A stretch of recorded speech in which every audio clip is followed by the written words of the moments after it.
our newest Arizona Drag Racing Legends segment with Keith Jones, most commonly known as Keith Jones from the ring guy from Total Seal. Does a lot of videos online. I mean, but he's a wealth of knowledge. His experience in the piston ring technology and stoner technology. I mean, this man knows it all. But you know, as he says, he's kind of saying, "Well, I didn't do that much." Well, you're not only a legend, but you're a legend maker. You know, what you do helps a lot of people, and your story is worth being told. Who you are and where you're from and how you got your passion for the sport. And I think it's a great story to be told. So welcome. Thank you, Chris. I appreciate it. Thank you for the kind introduction. So you know, we know you now, but a lot of people don't know your backstory and where you're from. So after you got out of prison, Well, that'd been in Joliet. Now, where are you from? I'm from Illinois. I'm from the western suburbs of Illinois. I was born in Elgin. You know, they're kind of known for the watches Right. and the street sweepers. And grew up in a little town called Streamwood. At the time, was 22,000 people. Everybody kind of like, hey, how did it all get started? Where did it get going? Dad was a gearhead. I mean, you know, it was he was into cars, always into cars. There's a guy that a friend of his was named Larry Teeter. He's actually in, I think, the '62 Hot Rod Yearbook, running C Gas at the Winter Nationals. So always around this stuff. And I'll probably get the name wrong, but some of my earliest memories of being around this stuff, my dad was friends with Arnie the Farmer Beswick. Yep. And you know, for me growing up in that, you know, Pontiac guy, and Dad was a Pontiac guy. And I remember being at Arnie's one time. They were working on the Bad Bird, working on the Firebird funny car, and the old man was there, and you know, helping them tear this thing all apart and everything. How old were you? I would have been about 10 or 11 at the time. Cool. And hanging out at the shop, and I'm that pesky kid. You know, stop leaning on the car, kid. It's fiberglass. You know, it's all of that stuff. I'm always in the way. So I just kind of hang back in the corner and watch things going on. And then I'll call it The Voice. The Voice came on the radio, and I believe his name was Gene Genebro. But it was Sunday, Sunday, Sunday. It's Slamming US 30 Dragway. We've got Big Daddy Don Carlos, Shirley Cha-Cha Moldani. We've got Jungle Jim Lieber. And that would have been on the Loop, or would have been on what? It was a Loop. The Loop, okay. And then it was announced WLP, WLUP. Yeah, and WLS. That had Lundberg on it. Yep. And Lundberg told the story that Yep. he was doing Detroit, and your guy was doing Chicago area, and they both Sunday, and they're both big booming voices. I wish they could have heard it. That's great. It was awesome. But then they said, and they named Arnie the Farmer Beswick. And I remember all the guys turning and looking at each other, going, "We're racing tomorrow." Cars in a million pieces. None of them are even aware they're running US 30. So now, instead of taking everything apart and servicing everything, it is, you know, like now, what do we got? Was 55 minute turnaround at a fuel car now? This was mad panic. Get this thing back together because we're racing tomorrow. Nobody had a clue. And that's where the seed was planted. And always around it. And not to keep going on, we moved out here in 1977. I had an aunt and uncle that had moved out here. And how old were you then? I would have been 14 years old. Okay. And I had an aunt and uncle that moved out, and we came out here in the winter of 76, 77. Emphasis on the word winter. And we got back to Illinois, and the old man was, you know, "But we're out. That's it. We're done. Going to Arizona." So we go to Arizona. We come out here in March, and I remember coming down Sunset Point, kind of late March, and the windows are down in the car, and I'm like, "What in the hell is this?" Because it's not even hot yet, and we're already like going, "This is going to get bad."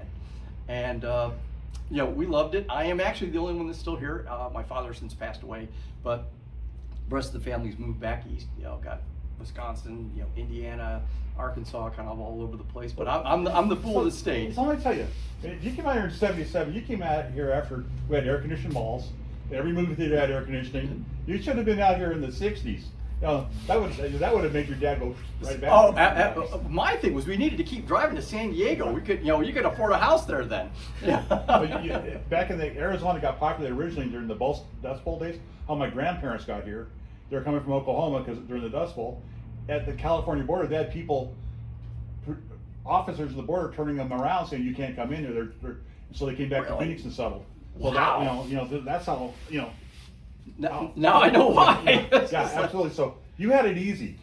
I believe I did, comparatively speaking. Yeah. I remember going to Metro Center, you know, ice skating at Metro Center, and had a, you know, I enjoyed it. It was great. I remember the missed Metro- Illinois. I remember the Metro Lounge above the Yes. Yeah, that was a good place. It was an Yeah. absolute wonderful place. I'm sorry to see them all gone. Now I hear they're going to do the same thing to Christown, which I used to hang out at Christown a lot. Well, Christown basically it's made a power center now, but Yeah. nonetheless, we've seen growth. You were 14. Yep. Where'd you go to high school? When I first moved out here, I went to Shadow Mountain High School for a couple months. That was a brand new school. It back was a then. brand new school, and then we moved further north. When we first got here, we rented a house. Then we moved further north up onto the Bell Road area, and I went to Paradise Valley High School. Before it closed. Before it, And then- no, PD's still there. Yeah, but they closed for a while, then they opened it back up. Yes. Yeah. And as Brian had mentioned, where I found my happy place was the vocational area of Paradise Valley High School, because it had automotives, auto body, They still do. electrical, and welding, and they still do. And this is such an important, vital thing. And I met, everybody's got their favorite teacher they ever had. Well, my favorite teacher was a gentleman by the name of Charles Millar. I've tried to find him on the internet. I find a name that's down in Casa Grande. Maybe that's still him. I don't know. I'd love to say hi to him. I actually ran into my body shop teacher, Dan Ide, came into Total Seal to buy a set of piston rings. He sits down in my office. I look at him and go, "You're Dan Ide. You taught auto body at Paradise Valley High School." He's like, "Yeah." I go, "Remember there was a teacher there by the name of Mr. Kallenbach, and he painted his Ford truck pink?" And he's like, "Yeah." I go, "I'm the guy that sprayed the paint." And and just those stories. It was a great time, and I met a very good friend of mine there, which somebody that you guys will probably be familiar with, a gentleman by the name of Nick Alejandre. Mm-hmm. And Nick and I, as we kind of, this is where we're kind of getting into the car thing. We went down on Van Buren to a place called the Garden of Gears, and we bought a 1966 Chevelle, Marina Blue Metallic. And Nick still has that car to this day. It's the Head Games Super Street car, and that's the car we bought. Would have been like 78, 79 at the Garden of Gears, and of course lived on Central Avenue. So you're from Chicago. You went to some drag strips in the Chicago area. What was your first drag strip here you went to? First drag strip I went to here was Beeline. Went out there for the Winter Nationals. So of course, as a young child, just fascinated with the Snake and the Mongoose. Got all the Hot Wheel cars. Got the, the booster kit that shoots them all around the track. Had all that, and I got to meet at that time my legend, Don the Snake Prudhomme. I'm getting autographs. I'm doing the thing. High school trip out to the track, and Don had a brand new fresh can of Coke in his hand. He goes, "You want a Coke?" Handed that to me, and that just stuck with me to this day. That oh my God, I'm meeting Don the Snake Prudhomme at the Winter Nationals at Beeline Dragway. It was, and again, set the hook. The first racetrack I ever went down was Phoenix Raceway. Tell us about that. Oh, it was absolutely fantastic. That would have been about late 79, 80. One of the questions earlier was, what was the first car you had? First cars that I had were motorcycles. So I was a motorcycle guy, still am a motorcycle guy. And my dad, being the gearhead that he was, and God rest his soul, miss him every day, he was very opposed to me getting, it's like, "Dad, it's a 66 Chevelle, big block 4-speed, it's only $600. Not having it. "Dad, it's a 68 Nova Super Sport 350 with a turbo 350. "Yeah, but it's leaking oil." Not having it. "Dad, it's a 70 Barracuda with a 318 two-barrel. It's not fast enough to do anything." "Nope, not having it." "It's a 69 Hurst Olds, $600. Not having it. First car was a 75 Buick LeSabre 2-door. I'm telling You you. weren't even good looking then. It was, yeah. It was like, oh my God. But it was what I had. We referred to it as the tuna boat. And here's a quick story. You can easily put 5 friends in the trunk, because when you went to Beeline, it was by the car. So I paid to get in. It was by the person. I would pay to get in, walk away from the car, hit the power trunk locks. Like, guys, The trunk monkeys. count to 120 before you get out of the car. So that was my first car. But then I got a 71 Chevelle, and that was the car. That was going to the track. That went out to Phoenix, Cruise Central, hung out. Yeah. If Beeline would have had scanning stuff like that at the border now, they would have been shocked at the amount of people that came in trailers. People have their closed trailers. Yep. I mean, the number of people that got in that didn't pay to get in, or went down to the far and came over the fence down by the return road. Yep. there's so much revenue that, you know, but they still had great truck. They like I say, they missed a lot of revenue, at least from us, because like I said, we had a lot of trunk monkeys. Yeah. But that was a good time. So your first you race there, Yeah, first time down the track was at Phoenix. and what was that? And my Chevelle. I had a 71 Chevelle. First time down the track, and then multiple cars after that. Worked at my uncle's gas station as a teenager. Then I got a job at a place called General GMC on Bethany Home Road. Sure. And then after General, I went to work for Courtesy Chevrolet. General, I was at about 8 years. Courtesy, I was at about 10 years. And I met a gentleman by the name of Dan Wigglesworth. I know Dan. At General, and ultimately ended up driving Dan's Supercomp dragster. A gentleman named Bob Turner drove the car originally, and then I drove the car after Bob. So Dan taught at the UTI, was it? yeah, Dan taught at UTI, was at General for a long time, did heavy line and transmission, and Dan and I are still friends to this day. Yeah. Don't see him as much as I'd like to, as we all, because our lives get busy. But you know, Well, Dan, if you're watching, none of us see you like we used to. No. Get your butt out and come and visit us. yeah, come on out, Dan. Let's go have some lunch.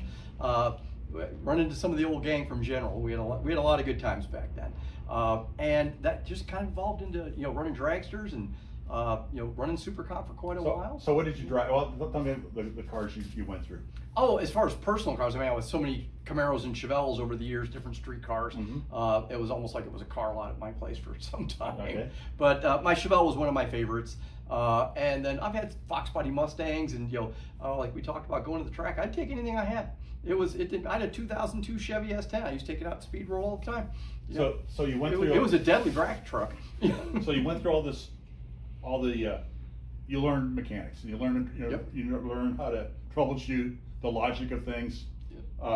Electronics are coming along big time into cars and all that stuff, and you probably had to learn cause and effect. And what used to be a mechanic, you became a technician, and that. So how did that morph into? What's the path to get to Total Seal?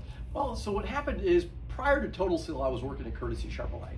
And 279-3232. 602-279-3232. Yeah, well, back then it was only Yeah, it was. And I worked in the wholesale parts department, and I started kind of becoming the car performance guy, and started getting more and more involved with that.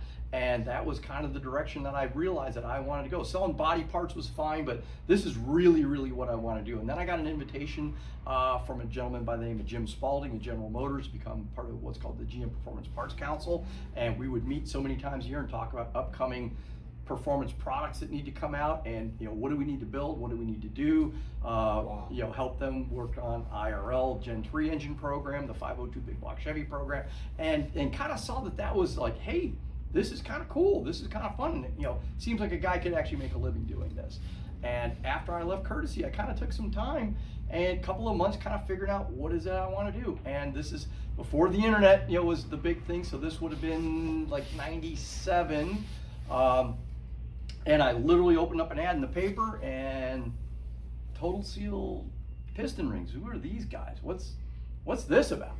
And I went in and sat down and interviewed with those gentlemen, and I got to meet a guy who is an actual racing legend that I worked with for years until his passing, was Gentleman Jim Edwards. He was a very well known in the day sprint car racer, very successful, and he was the only sales guy at Total Seal at that point in time.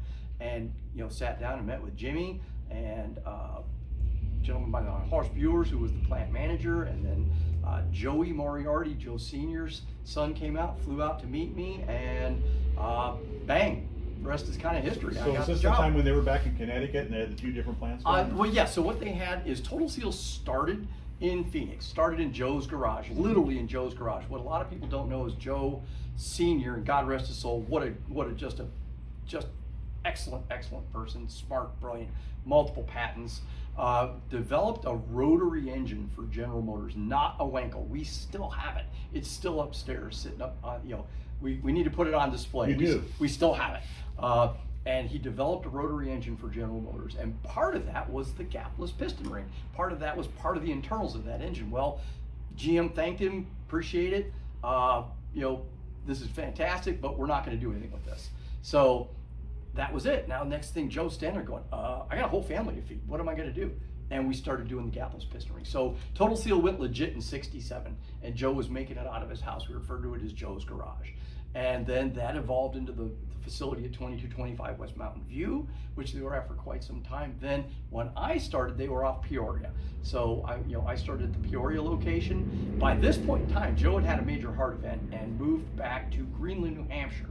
And they started Total Seal East, which was their hobby shop, race shop, producing parts, building racing engines, a lot of the old big block Oswego sideways sitting super modified engines. One of the most exciting things I've ever seen on asphalt, folks, let me tell you. Remember we used to have this really cool race out here called the Copper Classic? They were fantastic. Oh, go watch the big block mods. Those guys would qualify in the middle of the IndyCar field. Absolutely. Yeah. I was just gonna say that. It's like, well, we put half these guys in with the Indy cars.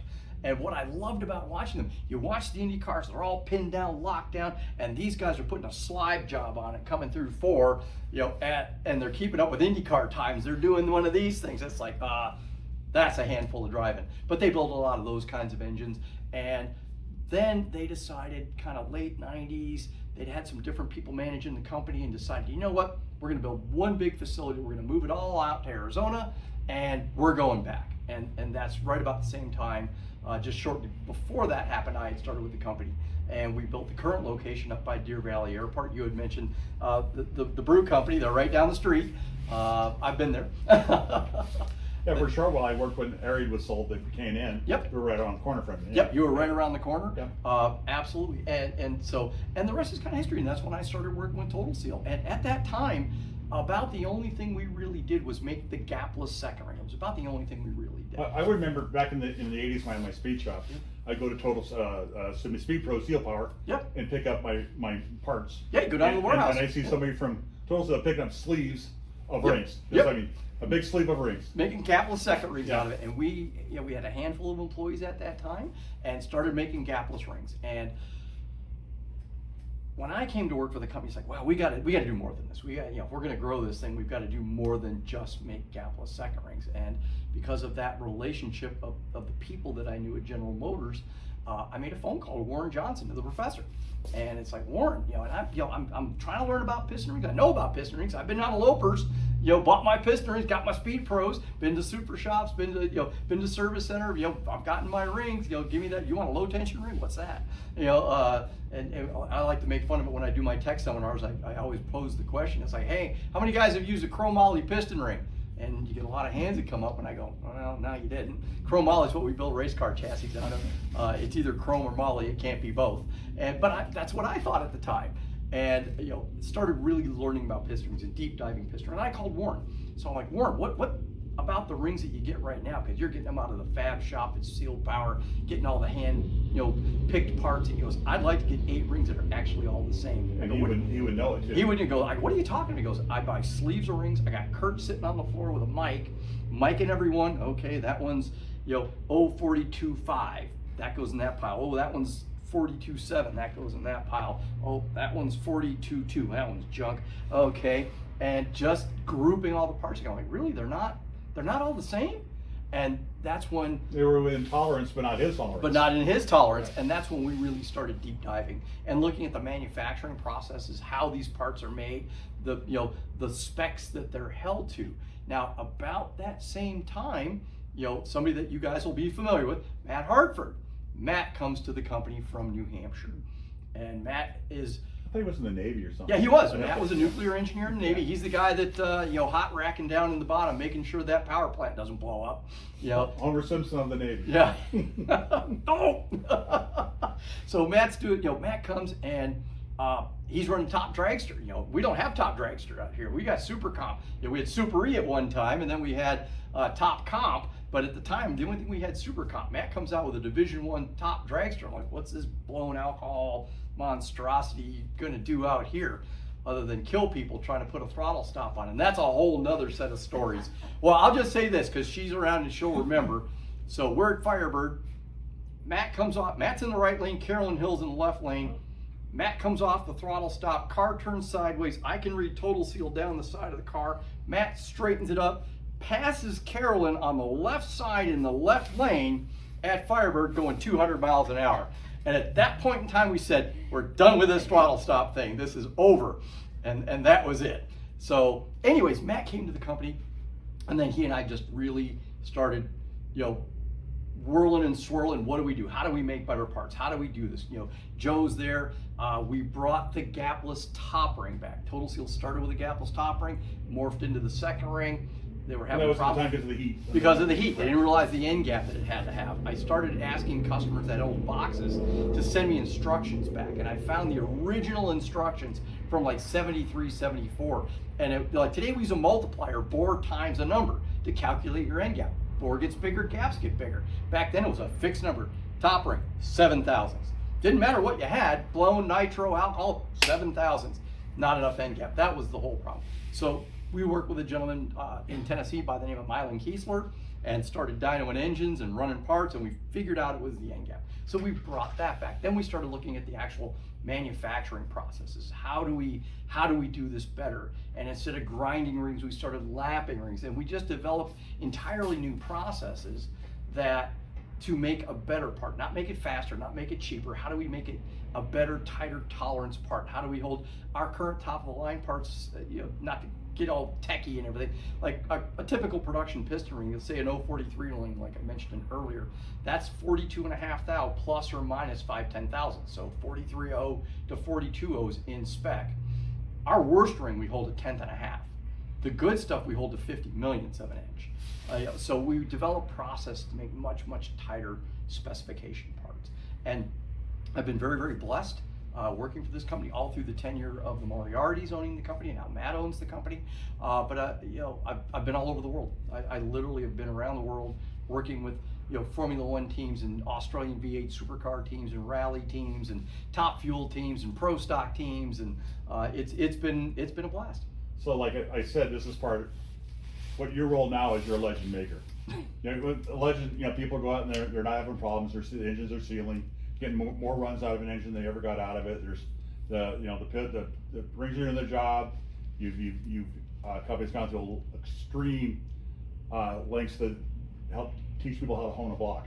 Yes. And that's critical. I mean, people have learned from you multiple videos, which was it Lake that did it for a while? Oh, Lake did them. I was doing them. Lake was doing them. We kind of did them together. And then you pretty much, if you see the videos from Total Seal now, you'll see our friend Keith and the one I just watched was one about their diesel piston rings and what I learned from it. And you think you know everything and you don't. And I advise anybody who's putting an engine together to use the Total Seal rings. Everything I've had in the last in this century has always been Total Seal, and never failed us. Never had a problem with them. The fact that Warren Johnson was helped, what advice you got from him. I worked for Mr. Gaskin Company, and he gave us advice on wheels and how to make the right wheel. And he would take a Pro Stock car, strap it to a chassis dyno and have a strobe light, and run the car up on the dyno and actually see that the wheels are going egg shape. And the fact that where it's going egg shape means the car had to drive over the egg every time. Absolutely. So the things, they call him the professor for a reason. Very smart man. He may not have been the very, very best Pro Stock driver, but he was the very, very best brain in Pro Stock. He's a very, very intelligent man. Yeah. Great to have. I'll tell a quick story. As Chris and a lot of people know, I do a lot of tech seminars. I do a lot of events. We do our Total Seal Trackside Tech Talk at a lot of the NHRA events. And we did an AERA, an Automotive Injury Builders Association conference at Total Seal. Oh gosh, it's been a good 10 years ago now. We had 150 builders show up, and we brought Warren in as a keynote speaker.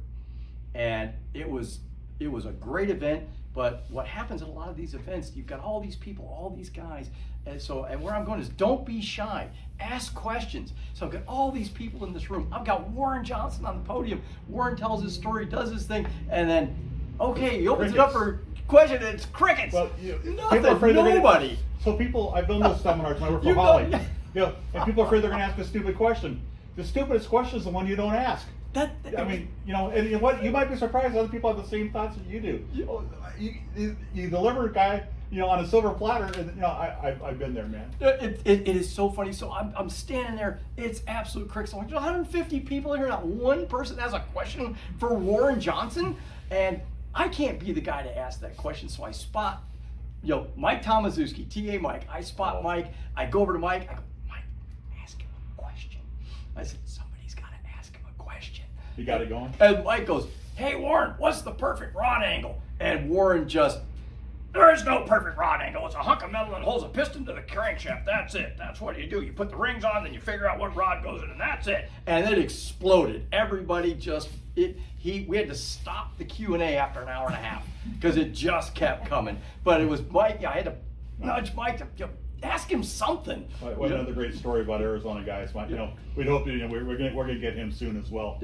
His story is just fantastic, and I remember back in the days when working a service center on West Indian School Road, and Mike used to come in and he'd ask me, I need a Buick 350 manifold. No, and nobody makes it. And he kept asking for things, and I go, Mike, if you want one, you're gonna have to make it yourself.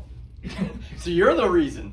Well, between myself, John Mensler, rest his God, soul, but we just said, look, you're gonna do it, and then like 6 months later, he came back with the core slug of the.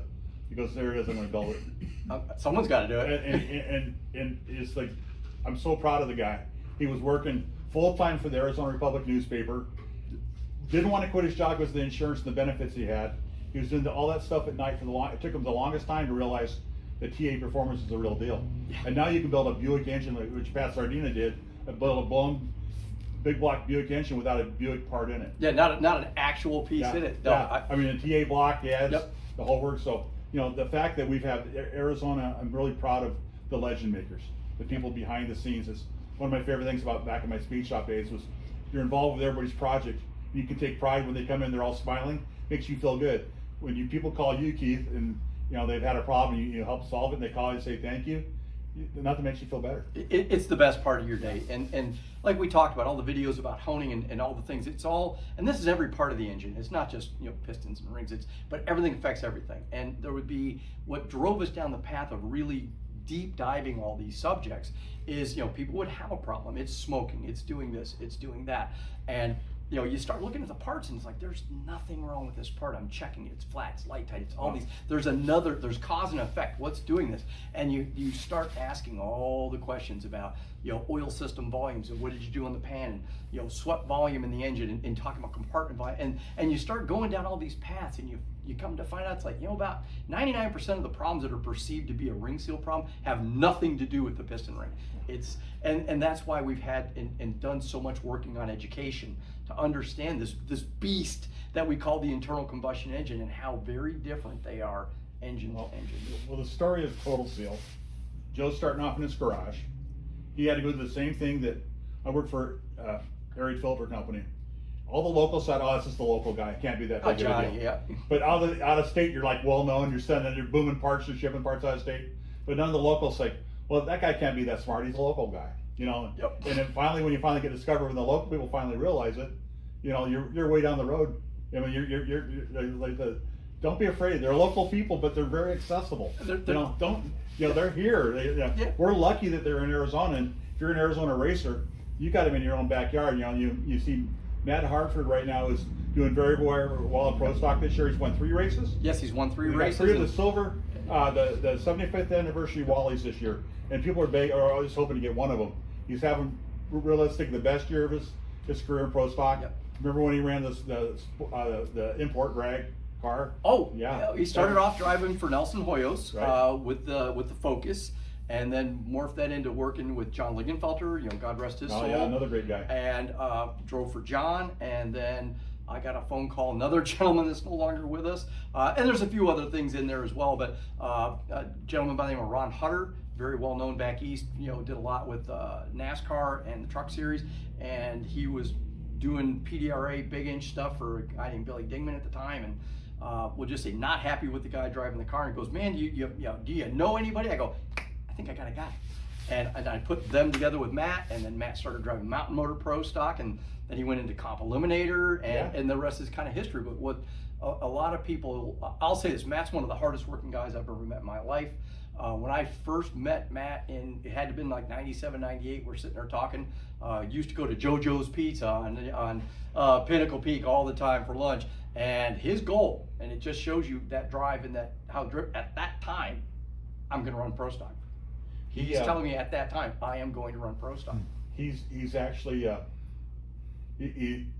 it's not bragging if you can do it, and he's not really boisterous at all. No. But he does it with his wife, his brother, and Eddie. Eddie Granacci. That's it. And the small one of the smallest crews there is. Yeah. They went through a period where they got a new car. Yep. It didn't work as well. They went back to the old car. Works great. Yep. His driving is one of the best levers in pro stock.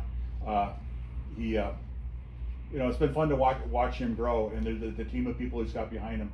And what you say about being hardworking, I know what it takes. I've never owned a manufacturing business, but I've been the number 2 guy in a lot of companies. I know what it takes to be the number 2 guy, let alone being the owner, and all the worries you have, and you're never away from business. You're always connected, and to focus on something like pro stock, like he does, and realize that even though they're their competitors, they're all running his products, and the fact is that is a great, what you're doing with NHRA and all the education you're giving. Joe started a great thing that Matt's carried on. Yes. A lot, when he's really excelled, and one of these days we'll get him here to do a Legends video with him. I know he's super busy, and probably there is no off season for him, but we'll get him sometime. We'll definitely get him on there. I say we have to bring this up to the shop to do it, but we got a little studio area up there. No, and Matt has, what a lot of people don't realize is it is a family operation. Yep. He does not have people at home testing and working and doing all these things. I mean, the only testing gets done is at the racetrack. You had mentioned Matt's new car. Matt still has the new car. It's still sitting at the house. He's like, we were just talking about this. Keep in mind, his car is either a 2015 or 2016 Camaro. It's the oldest car in the field. Yes, yeah. But it's the one that works. But it's the one that works. Yeah. And they've got the new car pretty sorted out, but the way things work today, you rent the engines, and to go rent an engine for testing costs the same as renting an engine to go racing. Right. And Matt simply, he goes, I can't afford to rent an engine to go test the new car we really think it's going to be a faster car and a better car. I can't afford to go test the new car. Back when we ran comp, I never put an engine on the dyno. I couldn't afford to break it on the dyno. Yeah. You had to go run the car. Yeah, you go run the car. So when they, as of last night, I know he was qualified number 3 at Norwalk. Right. I'm not sure, I'm dating this by saying that, but I'm not sure where he's at right now. But if they do qualify well, then they'll do testing at the racetrack. They'll take those other sessions and do weird stuff just to see what it does. Right. That's when they get to test. Well, we're proud of Matt. We're proud of you. Thank you. Thank you. We could go on forever. I Yes. mean, it's just fascinating what's been there. And for, like I said, to watch it grow through the years, and it be the people back in, at my speed shop, people come, I don't want those. I want Speed Pro. So I go, okay.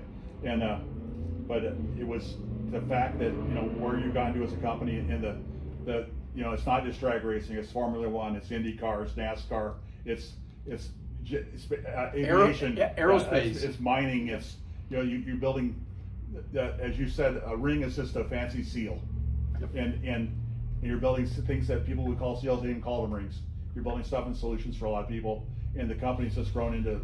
It's off the hook, and I'm just it's a great story of the company that started by a great smart man, and another great leader took it over, and he's doing a great job leading the company going forward. He is. And I invite everybody that watches this, everybody that sees this.